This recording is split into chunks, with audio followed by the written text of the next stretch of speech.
You're sounding like the Governor General, because, which I love, because that's what I've been talking about since I took office on the 1st of July, that Australia has these three incredible advantages that if you see them working in conjunction with one another and supporting one another, suddenly you see a story of a country that has something that almost nowhere in the world has.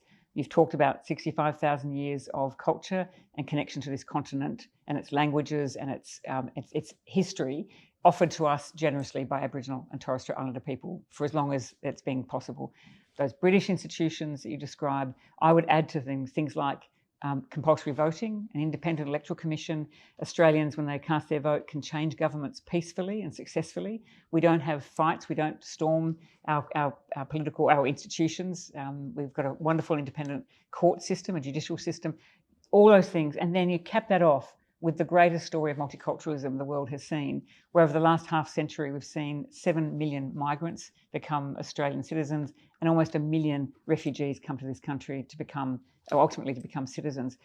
If we treated those three things as interconnecting strengths and talked about it and reflected on it and didn't see them in tension with one another, but totally supporting each other, then you work off that and think about what does the future hold. Because that level of cultural diversity, strong institutions, First Nations history and connection to country and to land, what better start could you have for a discussion about a modern, successful, stable country than that? So I tell that story over and over because I want people to actually focus on the bit of the story that they represent, but also think back through the history of this country and then start thinking productively about what does that mean for a modern Australia for the next half century?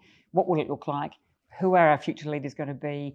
What are the things that you would change, but what things do we hold fast to? And I think respect for institutions, for civics, for the way in which we discuss things. I talk a lot about care, as you said at your introduction, care for civics and institutions, and care for the way we conduct ourselves in difficult conversations about the things that often split us.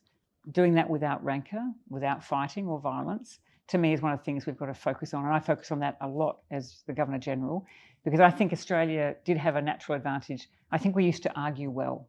We could disagree well. You could have you could do it around footy grounds, whether it was about the team you supported or something more fundamental, but you'd walk away still respecting the other person and say, that's your view and I respect it. If we don't hold on to that or build that muscle of disagreeing well, that's when we slide into things we're seeing in other parts of the world where you fall into tribes who are fighting with one another and can no longer hear one another. And that would be a great loss for our country. So they're the things I talk about a lot as Governor General. Let's lift our sights.